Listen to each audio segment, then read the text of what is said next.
Hello les amis, je voudrais vous faire une petite vidéo spéciale spirale. Pour 4G bien sûr, bon pour Tina du Jardin Croquant, pour tous les amis potagistes et autres d'ailleurs aussi. En fait cette spirale je l'ai reconstruite parce qu'au final elle s'est affaissée sur l'intérieur. Les murs en fait je les avais légèrement fait en biais. Je m'imaginais que les racines des plantes et la terre à l'intérieur allaient pousser le mur sur l'extérieur. Et en fait, il s'est avéré que ces murs se sont affaissés sur l'intérieur. Et donc j'avais juste une minuscule place pour cultiver. Elle était passée, j'avais planté les courges de Siam, mais du coup ça ne dérangeait pas du tout. On voyait juste plus du tout la spirale. Alors j'ai été rechercher des pierres plates dans le Jura, parce que j'avais des pierres triangulaires rondes. Et ça marche pas très bien pour faire des murs, j'avoue. Je commençais par refaire ce bout-là, qui était vraiment pas du tout en bon état. Et je voulais le raccorder avec le reste, mais ça n'allait pas non plus. C'est beaucoup trop compliqué. Donc en fait, j'ai refait le haut de la spirale. Et j'ai aussi refait tout l'arrière. En fait, depuis le centre, j'ai tout refait. J'ai tout refait le tour. Ça, c'était au mois de février. Il y avait vraiment une période où il faisait assez doux. Voilà, là, j'ai tout refait. Jusque là. Là, ça se resserre un tout petit peu, mais c'est solide, donc j'ai laissé. Et l'aubriette, elle fleurit, je crois, depuis 2 mois. C'est incroyable. Comme il fait très frais, les nuits, en fin de nuit, la gelée. Il faisait un temps exécrable. Vraiment exécrable.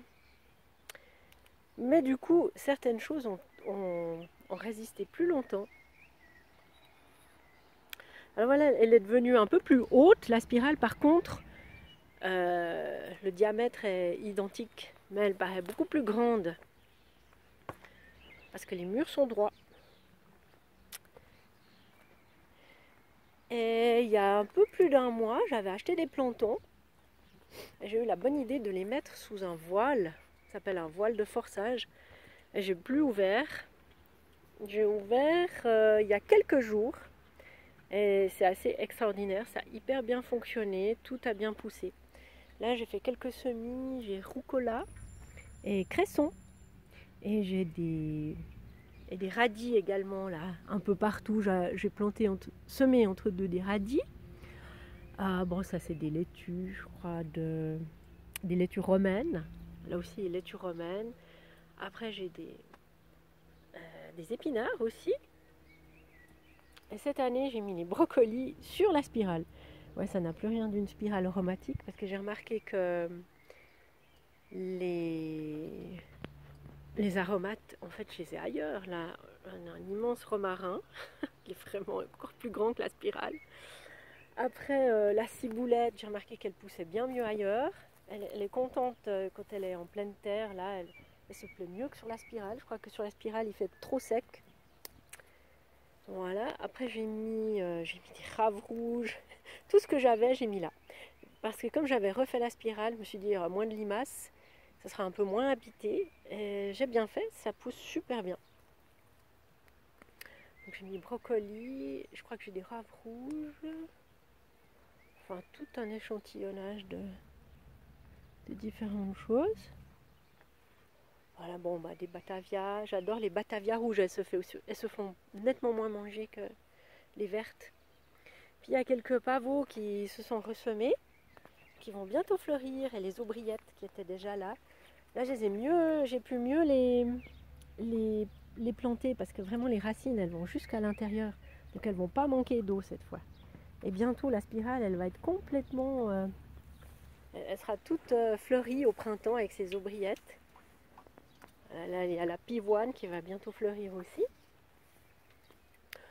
Ben, aujourd'hui, c'est radieux. Hein. Par contre, voilà, comme j'ai dit tout à l'heure, on a eu des semaines de mauvais temps. C'était horrible. Et j'ai eu un souci tout l'hiver avec un râteau-pied, un campagnol. Je dis un, mais non, mais ils étaient plusieurs. Ils m'ont mangé, l'artichaut, ils m'ont mangé les premières salades que j'avais mises. Et ils ont fait des galeries terribles, terribles. Donc pour finir, je me suis décidée, j'ai acheté un piège. Ah, d'ailleurs, je vois qu'il a été déclenché. Je vais voir s'il y en a encore. J'en ai déjà attrapé 3 la semaine passée ou la semaine d'avant, je ne sais plus. On va voir s'il y en a encore un. Je crois bien.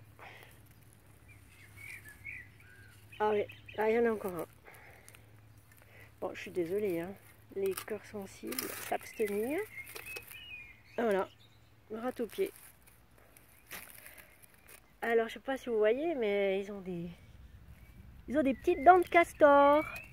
Les râteau-pieds. Je sais pas si on le voit là.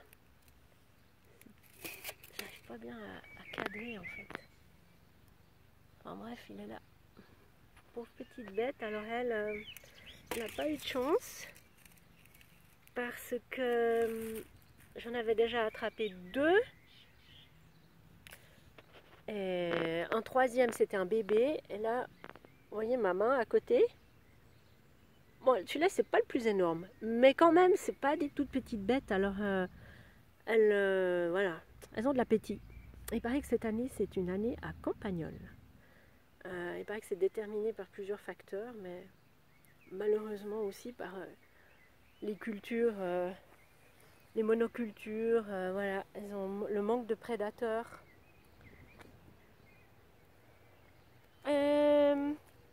Je suis assez contente de ce piège, au moins il est efficace, parce que tout le reste que j'avais essayé ne fonctionnait absolument pas. Avec des bruits et des choses comme ça, ça ne fonctionne pas. Qu'est-ce que je pourrais montrer? Les asperges. J'ai des asperges cette année. Bon, du coup, là, il y en a une qui est montée en fleurs. Bon, je dois laisser monter évidemment les dernières en fleurs. Bon, celle-ci, là, je vais encore pouvoir la manger. Voilà, quand elles sont fines, je les laisse monter en fleurs pour l'année prochaine. Je peux encore en prendre quelques-unes. Elles sont délicieuses, ces petites asperges vertes. Ah bah là, il y en a déjà une qui est montée en fleurs. Là aussi. Ah, normalement, ça fait des petites boules rouges qui sont très décoratives aussi. Donc les asperges, c'est vraiment une culture qui me fait hyper plaisir en fait. Parce qu'au printemps, on n'a pas encore grand chose à manger au jardin. Et les asperges, c'est extraordinaire. C'est chouette de les avoir au jardin. Une autre chose qui me fait aussi plaisir, c'est que la coriandre, elle s'est ressemée toute seule. J'ai même pas cherché. Mais voilà, pendant tout l'hiver, elle a poussé. Ça résiste hyper bien au froid. Bon là, j'avais de la mâche. Je voulais laisser quelques plants de mâche, mais je ne m'imaginais pas que ça allait prendre une telle envergure. Je voulais les garder pour les graines. Voilà, là,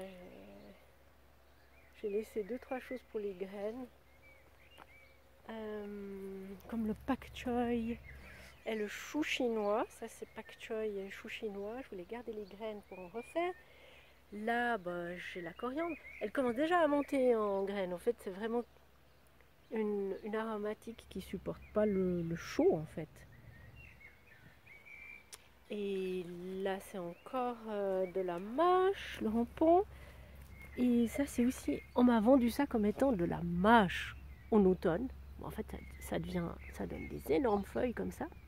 Ça a poussé pendant presque tout l'hiver. C'est devenu magnifique. Hein. Ça, c'est juste le reste que j'ai. C'est vraiment une salade extraordinaire. Je vais en couper encore un peu pour en manger. Puis après, je vais laisser monter en graines aussi.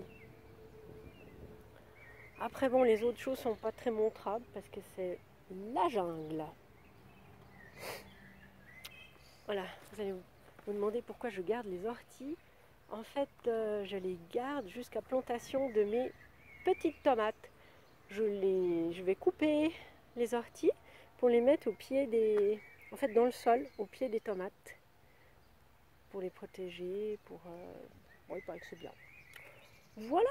Et là, il y a les fraises qui se préparent. Voilà un peu l'état actuel du jardin. Bon, moi je vous dis à bientôt. Et je fais un gros bec à 4G. et à Tina du Jardin Croquant. Bye bye!